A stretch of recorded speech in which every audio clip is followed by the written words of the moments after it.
In the occasion of our last lecture of the season, the mic isn't functioning. It's a pleasure, of course, to welcome Professor Stephen Windmueller, a veteran fellow of the Jerusalem Center, to this lecture.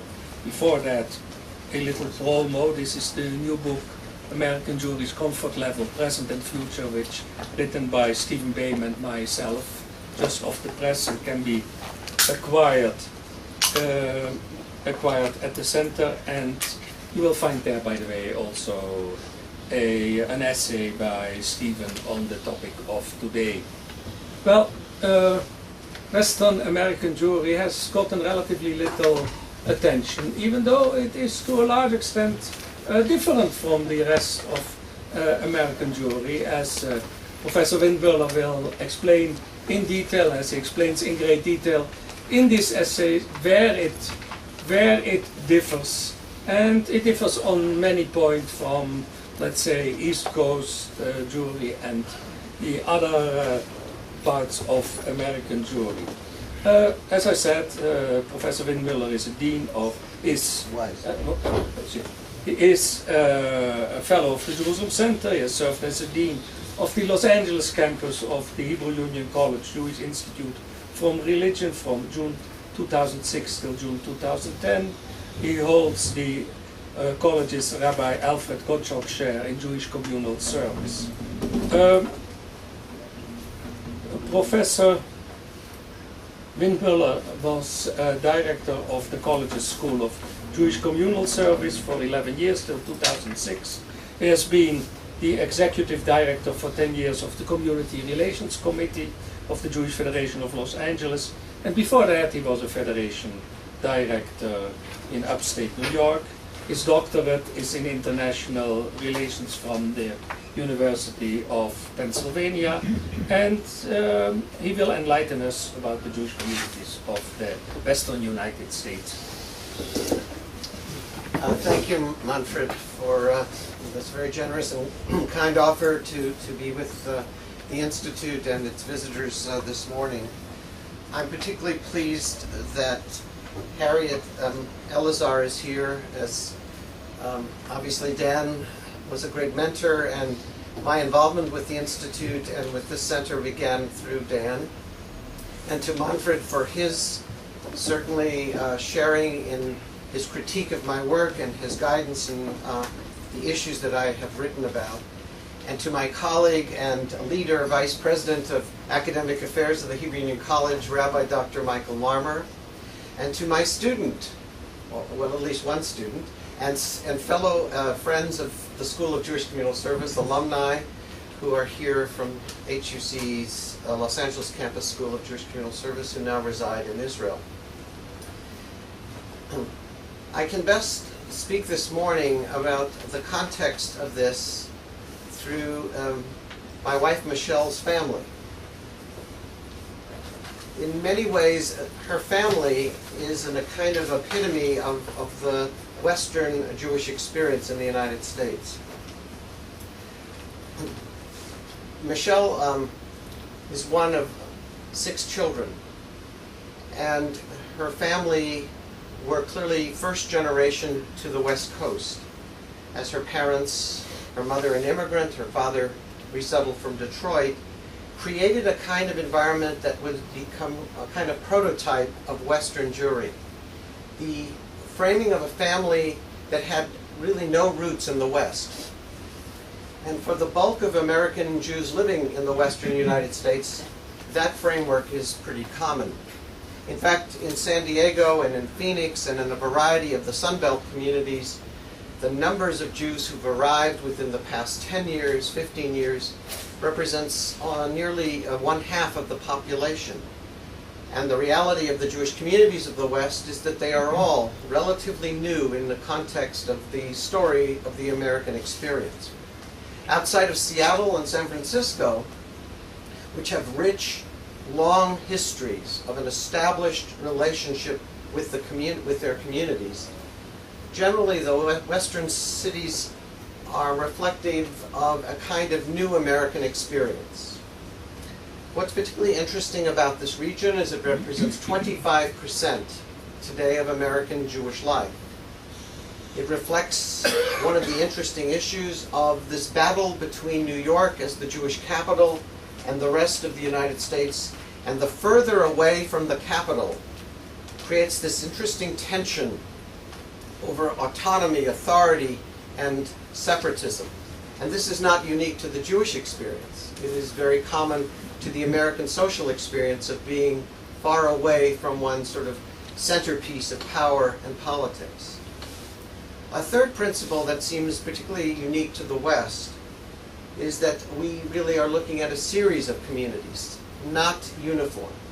Because the Sun Belt communities reflect this sort of pioneering, independent spirit, this emerging new voice of American life, whereas the more senior and established communities speak really of a kind of extension of the Midwest and Eastern mentality of the culture and social patterns of American Jewry. What is particularly significant for much of this research was the discovery of the unique role played by rabbis in Western communities as against their counterparts in the Eastern and Midwestern communities. Rabbis of the West are community builders, institution builders, and you can identify them across the board in terms of creating synagogues, building social institutions, cultural institutions, political advocacy institutions. And the names of these rabbis have now become sort of prominent in the story of the American Jewish experience. David Wolpe, Harold Schulweis, Isaiah Zeldin, Marvin Heyer, and a host of others who have created a huge array of institutions that reflect the kind of power and centrality of these institutions in constructing what probably does not exist elsewhere in the United States, that rabbinic figures have become institution builders and creators of a kind of presence of alternative and then sometimes significantly new institutional models.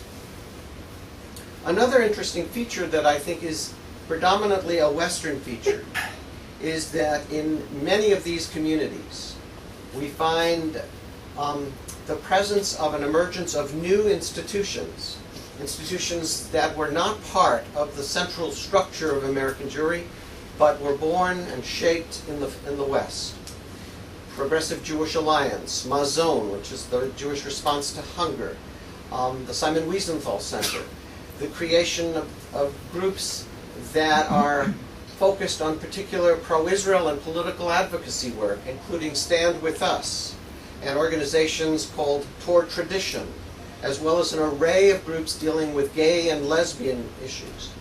The whole film festival movement that has now captivated the interests of Jews around the world began in San Francisco, and the development of other cultural models, such as the development of the Skirball Cultural Museum and the Skirball Cultural Center, reflects this effort to create something that was particularly unique and authentic to expressing the Jewish perspectives of the Western culture.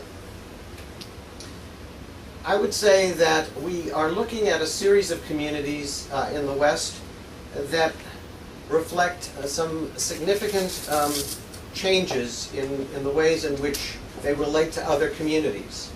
The tensions that existed in the East between blacks and Jews simply does not exist in the West, precisely because blacks and Jews were both sharing in political power in the emergence of such cities as Los Angeles and San Francisco.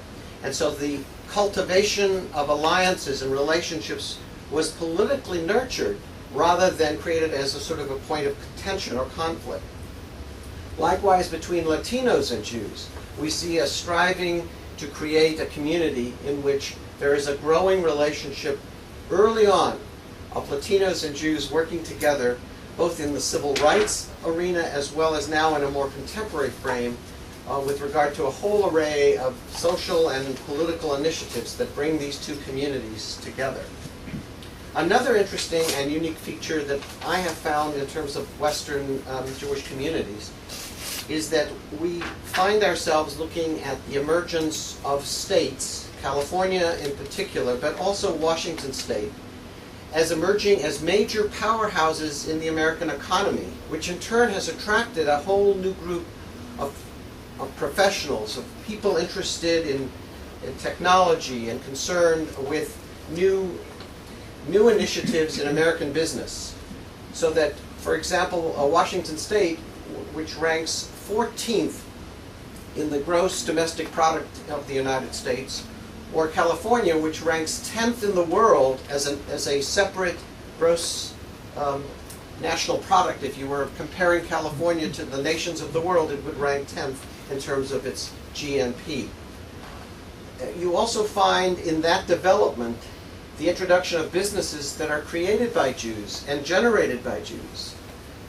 Companies that you are often familiar with, including Starbucks, which is a more recent firm, and Levi Strauss, which is a more certainly historic and traditional one.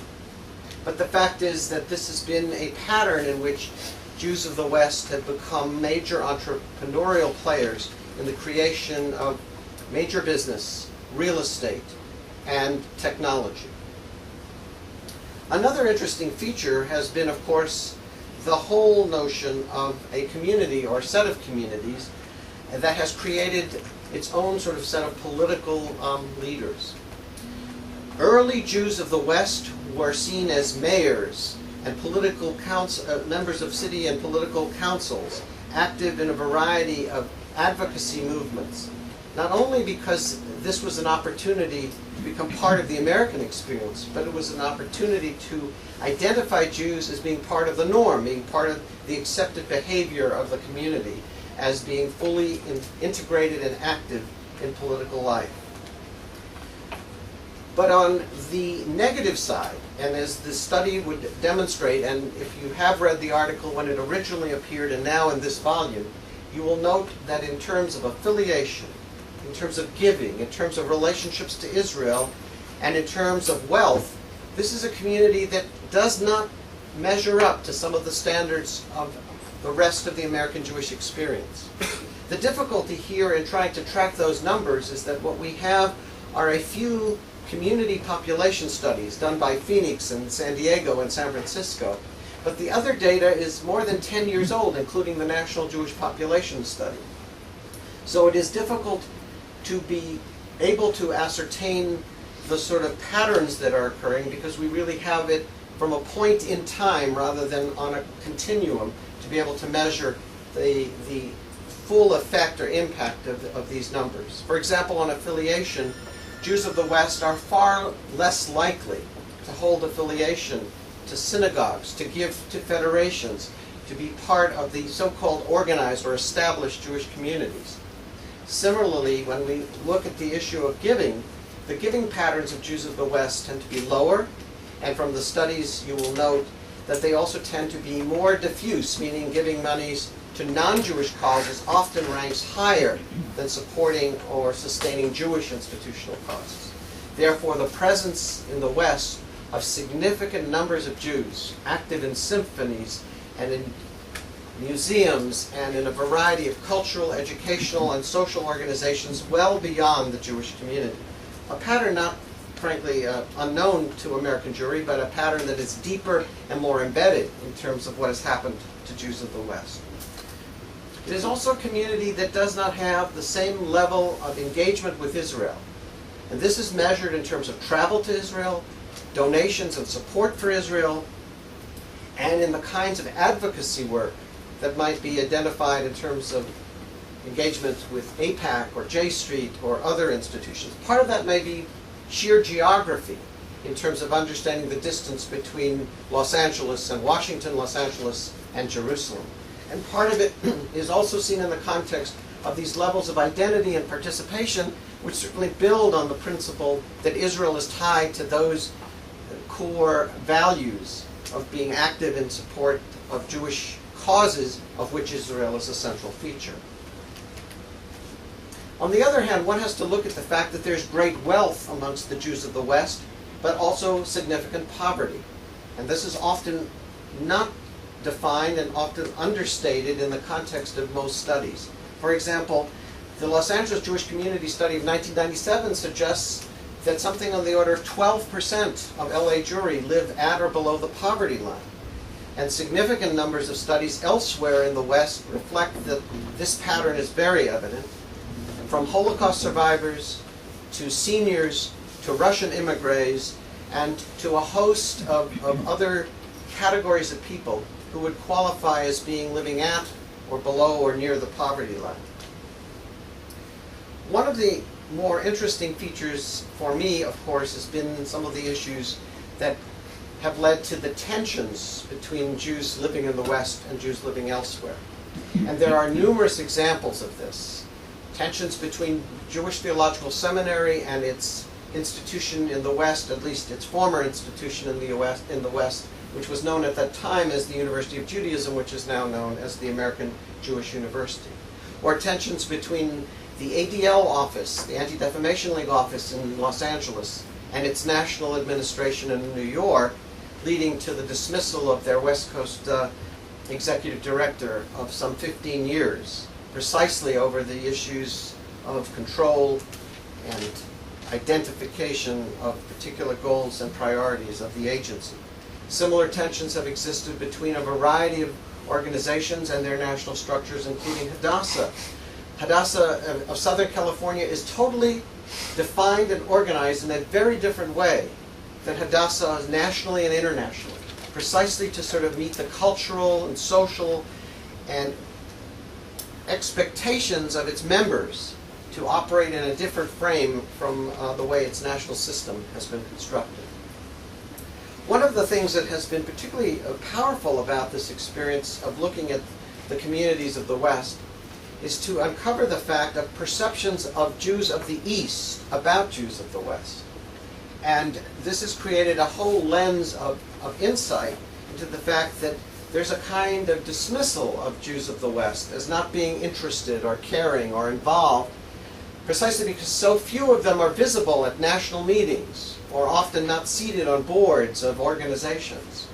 And part of that, of course, is simply the sheer distance of traveling from west to east to participate in most meetings, which are coordinated and managed in Washington and New York, and thereby leaving out often the opportunities for those on the West Coast to either afford or feel they can give the time to fully participate in the institutional practice of managing organizational life when it's situated 3,000 miles away. Another element of this perspective about east to west is also the notion that there is an assumption that Jews of the West are simply not significant in numbers. But if one looks at Florida, South Florida, and California, specifically the San Francisco Bay Area and the Los Angeles region, you find these huge centers of population today that each provide more than 1 million Jews, and often are not seen in terms of the context of what this now represents in the story of the American experience. That the shifts of Jews to the Sun Belt communities has happened already, and the presence of these communities is significantly undervalued by the generally by the Eastern establishment. One of the elements of the research pointed to some particular characteristics that I found useful in looking at Jewish communities in the West. Ava Kahn and Mark Dollinger have written a wonderful piece of work on California Jews. And in their research on California Jews, they note that, in a sense, California has come to reflect a kind of new Israel. It is, for many Jews, an alternative expression of finding the kind of homeland that they were in search of. And it takes various forms. In some forms, it's almost a rejection of the past experience of living as a Jew in the Midwest, the South, or the East, and therefore taking on characteristics that reflect the kind of being at home attitude that doesn't require one to affiliate with a synagogue or demand one to give money, because you're sort of situated in a kind of environment that's extraordinary, open, peaceful, and comfortable, and in an environment in which one simply operates without having the notion of obligation. But they go deeper into the notion that this is also a place to experiment. And there they uncover what we've already referenced here, which is this idea that Jews of the West are creating their own alternative models of institutions in terms of new synagogue models such as the Ikar, or political structures such as Progressive Jewish Alliance, and a variety of corollary institutions that create a kind of stamp that is uniquely that of the independent pioneering and social experience of living in this sort of different world.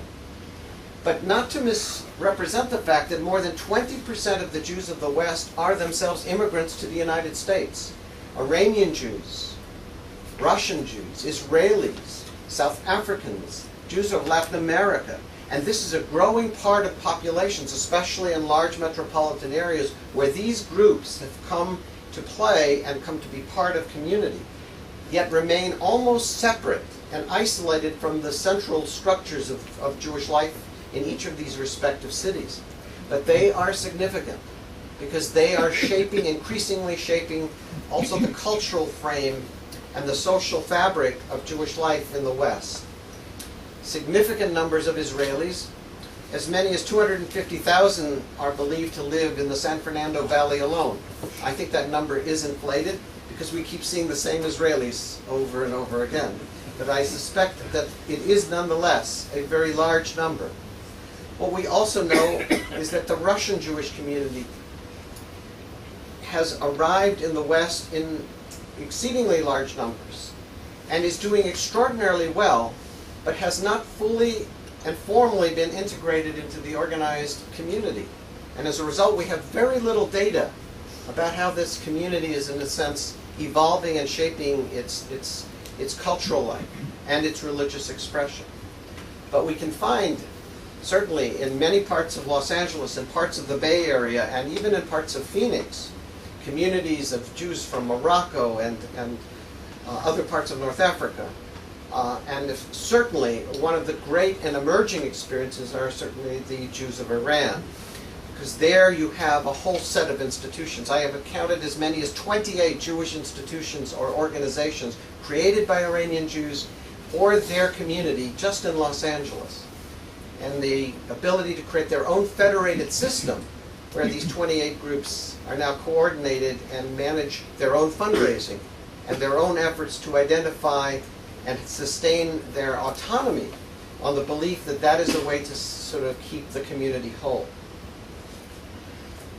The Jewish communities of the West also reflect the fact that this is far less an Orthodox Jewish community than we see in cities of the Northeast, for example, as the percentage of population of Orthodoxy in the West remains clearly smaller, but growing, and significantly growing, especially under the larger metropolitan areas where they are able to create certainly their whole bastion of institutional services, synagogues, and social services, which they have created specifically and uniquely for themselves. The inability of the federation systems of the West, principally in the large cities, to sort of captivate and integrate the communities is partially this whole notion of this separatist idea that we referenced earlier, and people seeking to create sort of their own more isolated and individualized notions of what community represents. This work led to some other research that I have done on Jewish political behavior, on New York as the Jewish capital, and related issues. And it points to the fact that there are also different political attitudes of Jews of the West. Jews of the West tend to be more liberal than their northeastern counterparts. They tend to vote clearly in a more democratic party fashion than some of the Jews living in parts of the Northeast and Midwest. They tended to be involved in a variety of liberal and social causes over time. And these blue state Jews, as I have described them, reflect a kind of identification with the larger culture of being in the political world in ways in which they can actively play roles within state politics and within the National Democratic Party, giving significant funding to Democratic candidates.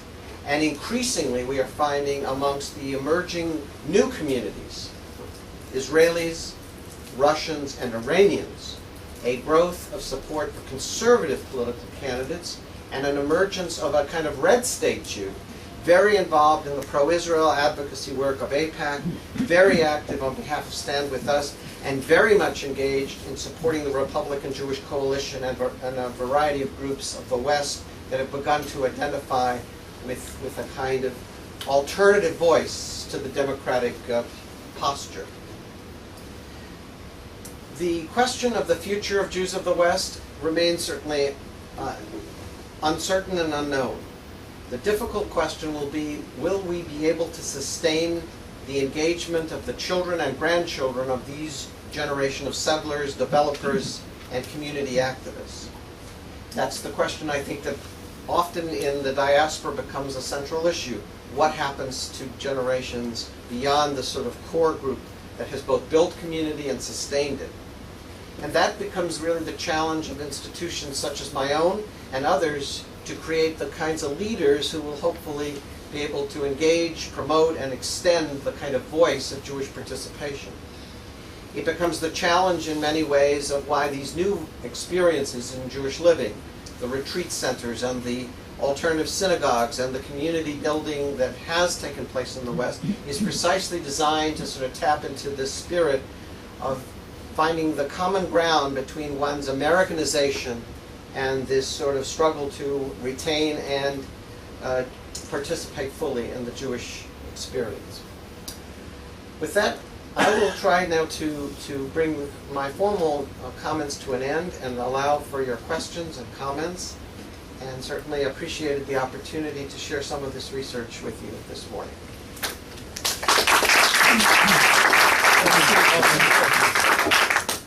But, okay, we'll take them as the moment are not many, so we'll take them one by one. Shalom Bronstein, Mer Dubov, Rabbi Jonathan Ben Porat, and Chana Givon. Shalom. Thank you very much for letting us know about what's going on in the western part of the United States that many of us are not familiar with.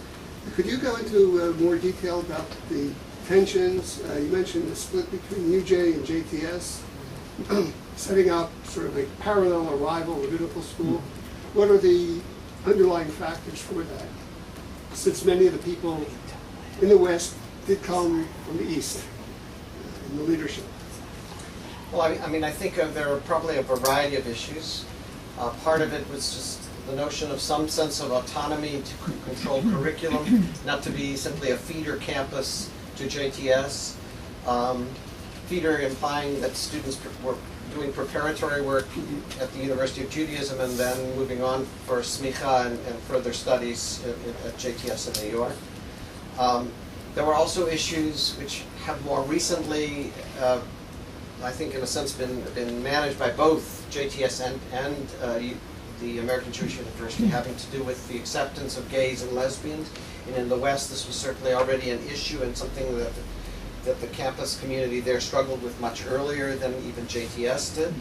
There were questions, I think, associated with the ability to really create a kind of presence in the West for the conservative movement itself, which certainly had major institutions, but needed its university, its academic center, to really articulate a kind of visual and formal presence in the Western United States. And I think that was reflected by efforts of Dr. Robert Wexler, who is the president of the American Jewish University, to be able to become that figure, to be able to identify as the voice of conservative Judaism, at least on the academic and intellectual side, as helping to shape that for the JU.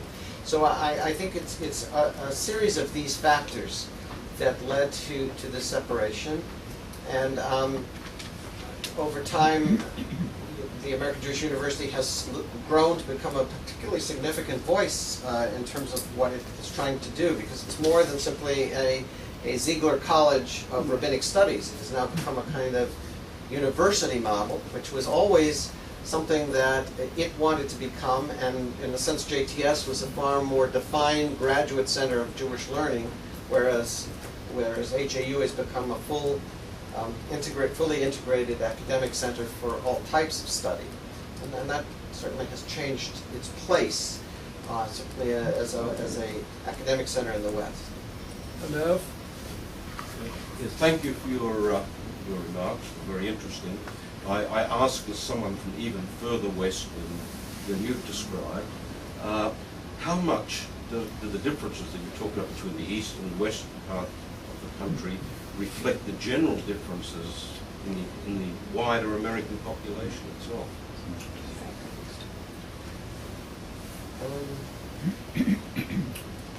Yeah, I think a number of the trends that I pointed out here are reflected elsewhere in the American Jewish community.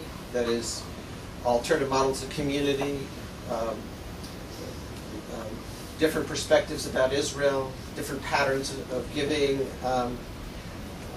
the decentralization of the community, meaning the loss of the centrality of federations as sort of the voice of community. Those are not unique to the West, but have sort of been launched and are very evident in the West, and sometimes some significant symbols elsewhere. I think another factor is that what we are witnessing generally in the American Jewish community is that we moved into the fourth and certainly fifth generation of American Jewry. We are beginning to see a lot of fundamental shifts in patterns of affiliation, in patterns of attitudes towards Israel, and patterns of giving, and the effect of that is going to profoundly change sort of the nature of the American Jewish community. From 1985 till 2005, 250 new Jewish institutions were created on the North American continent. It's the second largest explosion of Jewish institutional development that we've had, from the first being really from the 1880s to the 1920s, when the American Jewish community formed what was its first core set of institutions. And this emergence in this period of 20 years is profoundly shifting and changing, I think, the American Jewish character. And it's seen very much in evidence in the West, but it's certainly present and percolating in so many other arenas of the American Jewish community. It means that every institution that exists now has new competitors in the marketplace. Seminaries do, and cultural centers do, and synagogues do, and advocacy groups do. And as a result, you've changed the very environment of what competition means and what the marketplace looks like. And that is the significant change that I think has emerged. And the West is simply a feature of what that is. I was actually referring to the non-Jewish differences between the non-Jewish population of the West and the East. Whether that's reflected. Oh, I'm sorry. In the non-Jewish sector, I think what you see are some of the same experiments in Christianity that you're seeing in Judaism. They're simply 10 years ahead of us.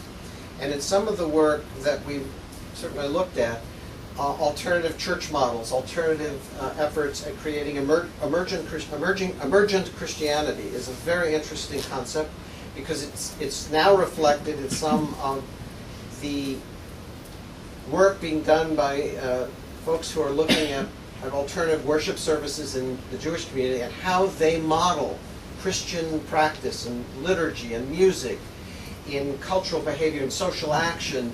And this sort of evidence of these models in emergent Christianity were already identified 10 years before we sort of began to see in the Jewish community in the late 1980s and 90s some of the changes we're seeing. And likewise, the mega churches of Christianity are reflected today in the fact that Stephen Wise Temple in Los Angeles is now America's largest synagogue. It has 10,000 participants.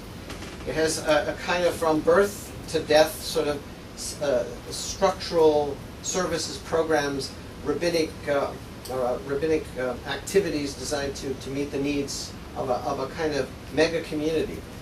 And a series of these, with David Wolpe's congregation, Sinai Temple, or Harold Schulweis and Eddie Feinstein's work at Valley Beth Shalom, you see these different models of synagogues ranging in size from 2,500 to 3,000 families. And that is evident as well, or present as well, in Christian models of the mega church. And the Jewish community, in a sense, has emulated and reflected on those same patterns. So I look at that as a particular case study of what you're referencing. Jonathan? First, thank you very much for a very interesting presentation. Maybe from the 20th century, as others here as well, didn't mention the word intermarriage. So I want to talk about micro and macro. I'd be curious as what the quote intermarriage rates are, which we then call the assimilation rates. And secondly, but in the macro, doesn't make a difference anymore. And for those of us of a certain generation and older, that was the bottom line. All this stuff was that was nice, but it was just shtick, because they wouldn't survive. I think reflecting upon that, you see that there are various movements of world Jewry which have expanded the tent. Either American Reform, post-Soviet Russian Jewry have given a whole new definition, to who being Jewish is. So I'm wondering what the rates are in the West, and does it make a difference anymore to anybody except for those who are perhaps in a narrow halachic, committed to a narrow halachic advantage. How do you see that? The work of Bruce Phillips, a colleague of ours at Hebrew Union College, on some of the studies of intermarriage, and both generically in the United States, will give you a lot of that data. But more specifically in the West, the work that's been done on Phoenix, for example, where the rates were identified at 70 or 72%, or in other communities 50%. And Bruce's work in San Diego and demonstrating, again, very high numbers of intermarried. But what he and others are most interested in looking at are the patterns of how these families identify and in what manner do they participate. And what you have now, and I think I would leave much of this to him and to Stephen Cohen and to others, who have begun to really examine the particularities of behavior, is that you see a kind of Jewish participation of people who have not formally, halachically entered the community, but simply describe themselves as being part of the Jewish world, because they go to a Passover Seder, or they participate in Hanukkah, or they are part of a Jewish family experience, which is an extended family that includes its non-Jewish partners and family members as well. So you don't have always the measures of how many people are formally converting, either halachically or through the conservative and reform movements' approach to conversion. But you have to look at these larger pictures of how people identify the behaviors that they take on in terms of both ceremonial life and ritualistic life. For example, going to weddings, certainly in the West, and I would assume elsewhere in the United States as well, and seeing the introduction of traditions into the wedding ceremony that reflect an amalgamation of core Jewish practice with these elements of pieces of Eastern religion or cultural practice taken from the American Indian culture, or even from the world of other experiences, suggests that this is a kind of a melding of these different religious and cultural experiences that is changing and reshaping what I think this fourth and fifth generation of Jews will look like, and therefore creates a much harder way of defining who is a Jew.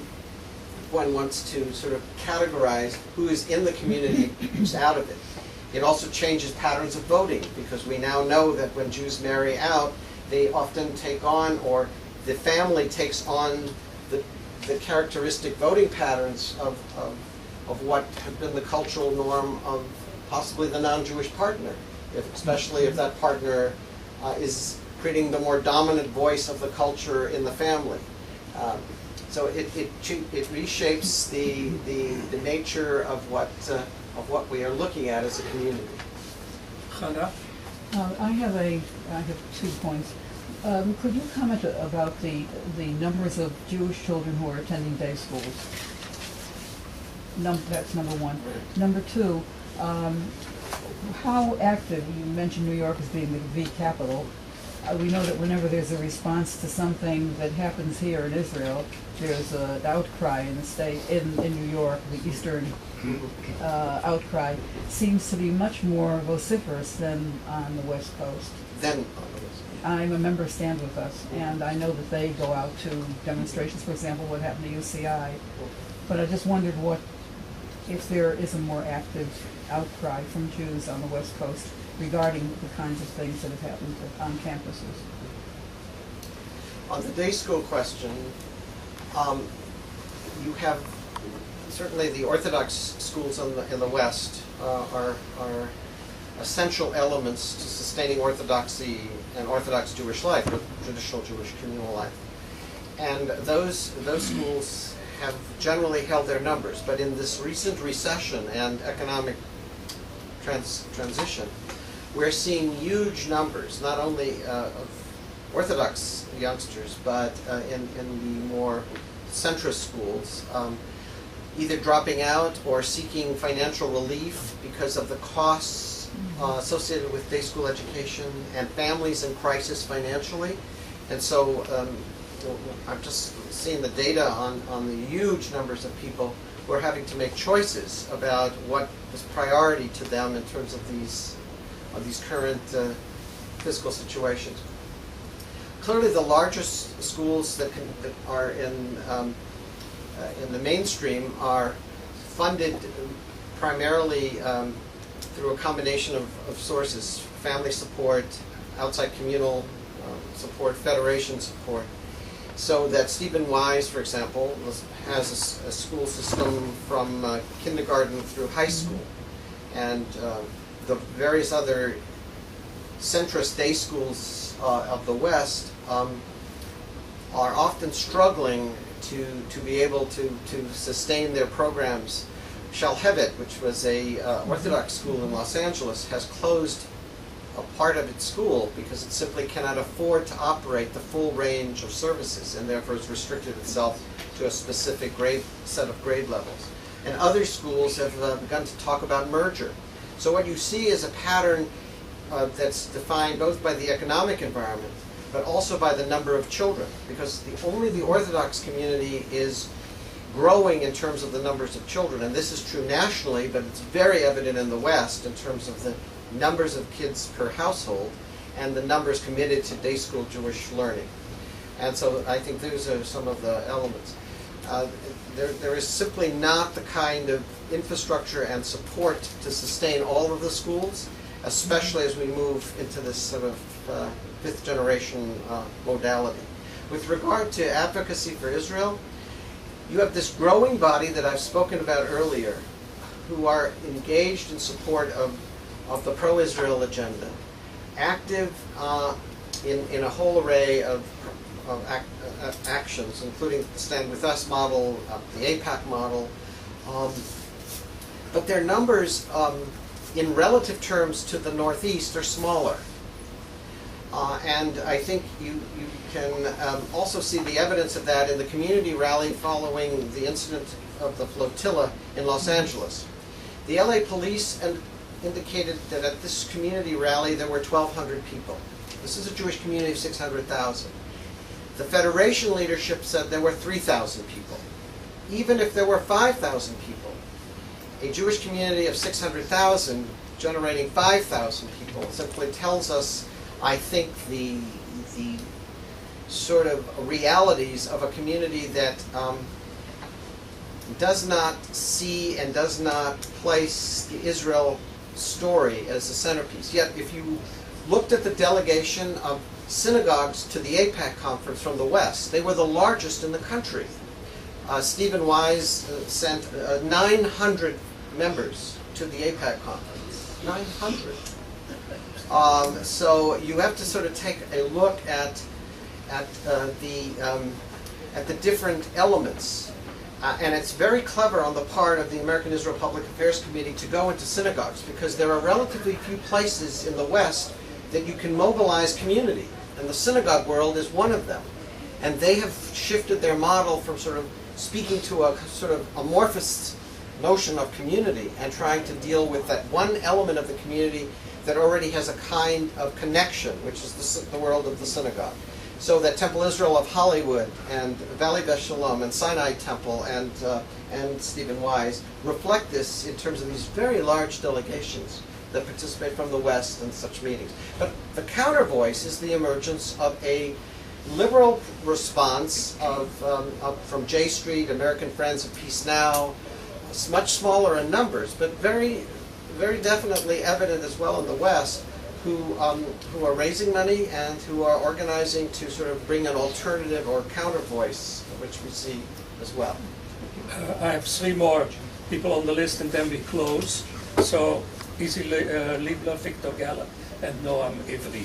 Easy? I just would like to follow up a little bit on what's already been put to you by others. I think it's a fascinating lecture we've heard today because, to me, it epitomizes all the problems that a diaspora community has in terms of maintaining continuity. And I want to be extraordinarily provocative and say to you, try to respond to me when I make the proposition to you that on the basis of the picture that you've outlined, in 50 years from now, a community such as this is going to be marginalized, is going to be tiny, is going to have a small Orthodox outpost, but by and large, they're going to be merged and disappear within the total population. Now, it's highly provocative what I'm saying. I'd like to hear the response from you, and I'm doing it deliberately provocative, but in a respectful way. And in due regard and respect for the question, I think you will actually see the evolution of new models, continuing new models of community.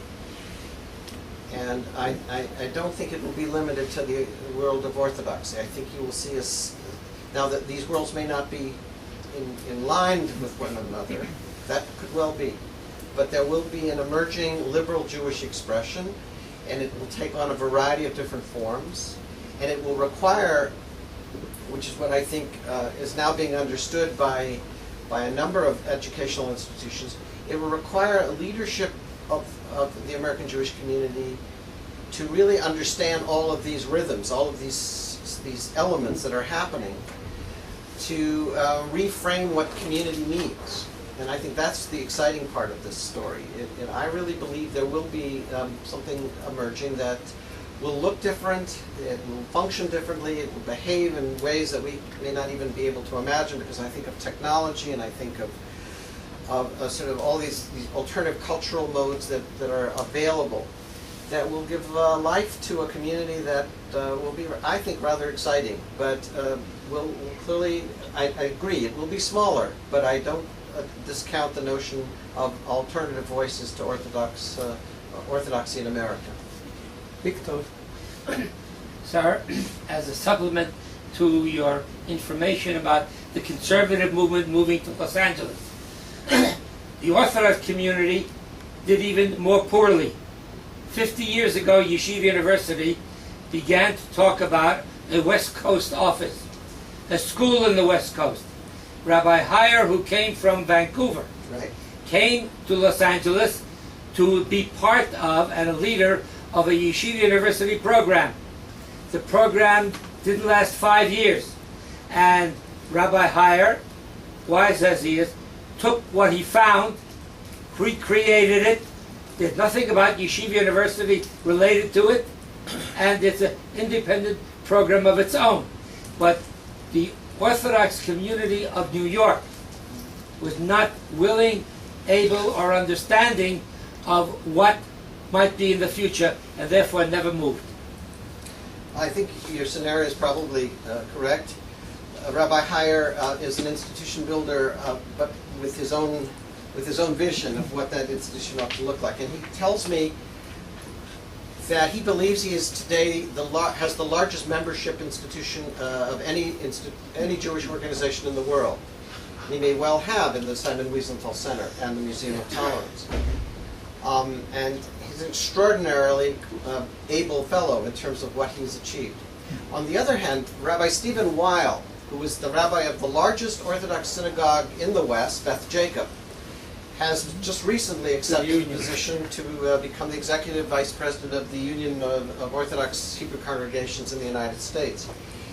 And I had Rabbi Weil, Professor Marmer will excuse me, I invited Rabbi Weil to teach at the Hebrew Union College, which was actually a breakthrough, to talk about the world of Orthodoxy in the context of his perspective about what was happening in American Jewish life. It was, truly fascinating. He wasn't excommunicated? I think we handled it in such a quiet and polite way. This is the first time it's been publicly spoken. Although since then I've had Rabbi Weil meet Rabbi Ellenson, so these worlds are crossing. And Stephen Weil is a kind of interesting prototype because I think he realizes that even orthodoxy in the West is something of a different creature, and has tried to, during his tenure, tried to sort of accommodate to that, as well as Rabbi Yosef Kanevsky. Now, Yosef is what I guess we would call modern Orthodox in the context of that he has taken very liberal positions on a number of issues, which has divided him from his more traditional colleagues in the West, but has opened the door for other people to find an entryway into Orthodoxy who might otherwise have not been at home or comfortable with that world because you sort of made that bridge. So I think you see in the West this, some of these experiences and experiments that where you have emerging religious leadership who both now assuming a national role coming from the West, which I thought was really interesting, and Yosef Kanevsky in his ability to bridge both his traditional world and the world of what in many ways has allowed more LA Jews to feel at home and comfortable with the Orthodox sector. Final question, Noam? Given a lot of the southwestern states, particularly California, have very large Latino populations, some of which are settled. I think also Los Angeles is a Latino mayor. Yeah. I wanted to know if you did any research or if you had any comments on level of, if there's any groups on the Jewish side that cooperate with the Latino side on issues, particularly when it comes to Israel. Yes. I have a whole piece out on Latino-Jewish relations, one of which was published by the Center, but more to your question.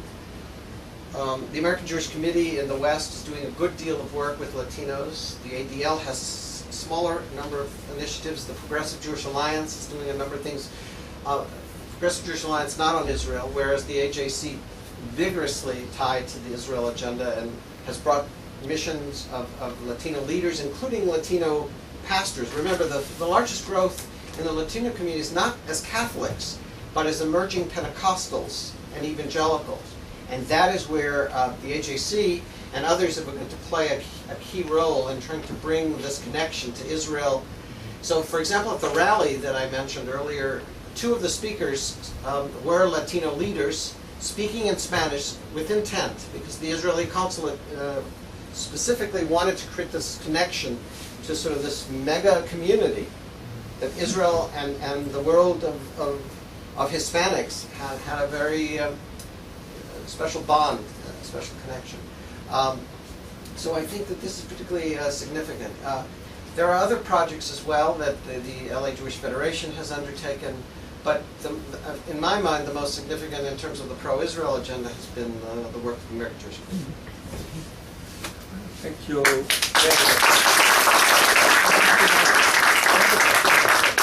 Thank you, and we hope to read more from you. And I wish you all a happy summer, and I hope the anti-Semites go to the beach so that we can have a quiet summer.